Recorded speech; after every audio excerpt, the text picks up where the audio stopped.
when you were starting, the physiology, the sports science, that's your bread and butter.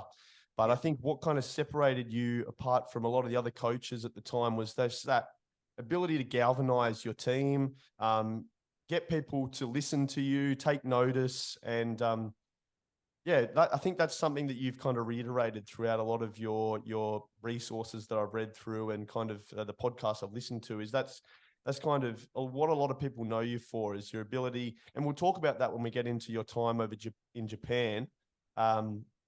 When you had only minimal vocabulary or language. Only training. I only had training vocabulary, but that was enough. Say hello.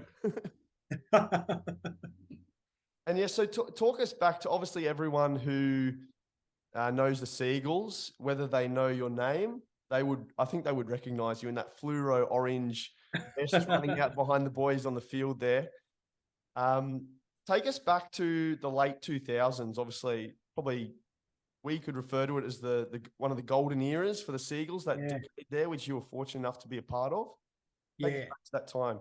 Yeah, look, I was fortunate to be a part of that, and obviously, the coaching crew that I was with were outstanding. I had you obviously Des and Jeff, Dennis Moore, but back then we also had Crusher, we had Blocker, we had all these other assortment of crazy names. We had Ben Kennedy as a captain. We had the Ox, Michael Monaghan.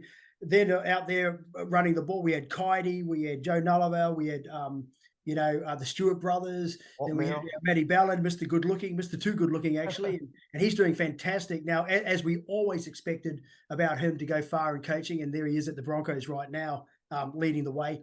And then we had our Anthony Watmos, who were just anomalies, but wonderful, wonderful beasts and characters that and our Stevie Maddai. So yeah, you're quite right. I was really fortunate to have not only an outstanding performance team and support around me, with so many talented coaches, and then also the technical side of it. Des had this great this great bunch of coaches who knew their stuff and played the game. But we had this we actually had this team of footballers, and one of the favorite things is I always get pulled up a bit, and in particular by players now, other players from other clubs, and they always say to me, geez, and that time, you guys were always known as these, big drinkers and parties, and a bit loose and mad and wild, and great footballers, And I said, look, and I think at the time, not personally me and Des, but the team, possibly, but I said to them, you just got to put it around the right way, mate. They were great footballers first. It was always about the work first. What happened over here, if that's how they balance themselves out, and as we all know, right through the game, right through every sport now, with social medias and the way that information is very quickly shared, there's a lot of things that have, calmed down. Not to say that everything that they were doing behind closed doors was not acceptable, but judgment is a human character that is absolutely rife in today's world. But we just had everything there to create a champion culture. And one of the things that we had, which was even more powerful than what we internally had, was the competition itself. Back in those days, back then, the Warriors, Souths, Storm, Penrith, everybody was tough. Sharks, everybody, Canberra, everybody was tough.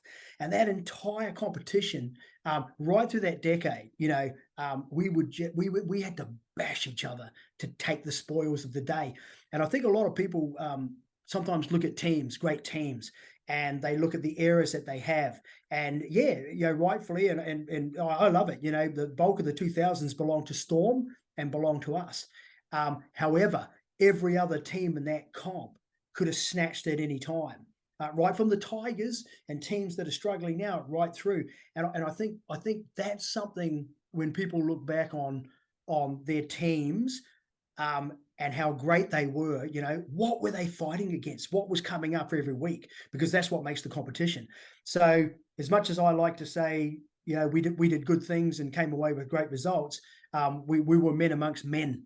We were in a tough competition, very high caliber and quality of competition, and all those athletes. You could go through all the teams and pull out athletes who were very, very similar to ours, and some better. But at the end of the day, our men had, as you said earlier, galvanized.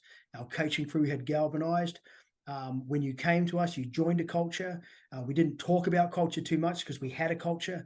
A lot like the Queenslanders right now. You go up there, you don't go up there and they don't have meetings about culture. They are a culture. When you go there, you join their culture. And that's what we had then. So not at all to say anything against the wonderful competition that's going now, but I would have to say that a percentage of the success that we had in those years was due to the bar of the entire competition being so high. And you talked a little bit about the Storm and Manly, and we had that really intense rivalry, and we still do. But for that block of time, I think one thing that we kind of forget at times is the fact that the Storm actually was stripped of their titles in 2007. Yeah. And so in 2008, we went to the grand final there and won 40-0, which was the biggest winning margin by a team in NRL grand final history, the most points scored in a grand final since 1951 by the Rabbitohs. And you think in that time, back to 1950, how much sports science, technology, the principles of training, the physiology of the body, and the way NRL has built into a business. It's quite a remarkable feat against a team that's breaching the salary cap. So they've got, and you think about that, how at the time, did that dawn on you guys just to how remarkable, those couple of years there were for you guys? Yeah, look, it probably hasn't, because when you're in it, you're in it. And like I said, there's a lot of humility at that end of the game, internally within clubs. And a lot of those men and women who were serving in the units at that time to produce those sides, they're still here in the game now. And I would say that at the time, you're sort of just you're just in the trenches, and you recognize the wonderful achievement of having 26 to 28 rounds in finals, and then coming out at the top of that. And you mentioned Storm, and Storm to me they've always been my benchmark. Quite simply because I know the men down there and the women who run those units, who are in charge, and I know who they are, and they've just continued to be those people, and that's why that club, even with the Stars moving away, that's why they're just so it's like fibre in them. Most of the other clubs, and you can see it in Penrith now too, most of the other clubs are still building that. But to answer that question. Really, when we have the other day, I was really fortunate to be invited along to a Golden Eagles Day, which is the old boys. And it's probably not until times like that, and I'm walking along, man, there's Owen Cunningham, strolling along beside me, puts his hand out, "G'day, Donny." And I'm looking at him thinking, and he's just so casual.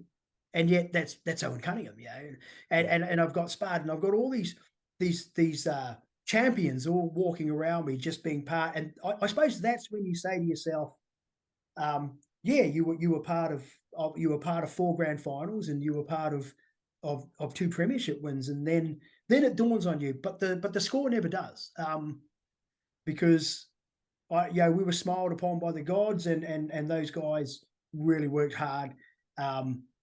The year before, Alex Corvo, who was my counterpart at Storm, he had to put his arms around me to console me, because it was like, there's nothing, the feeling when you lose one is just, it's so, just for you in that place. It's really, my wife had to tell me to snap out of it. Otherwise, you're gone, and because I was just bringing the whole world down, for a while, until I could put a process back together and start doing things that showed me I was getting back on track. But a year later, then it was my turn.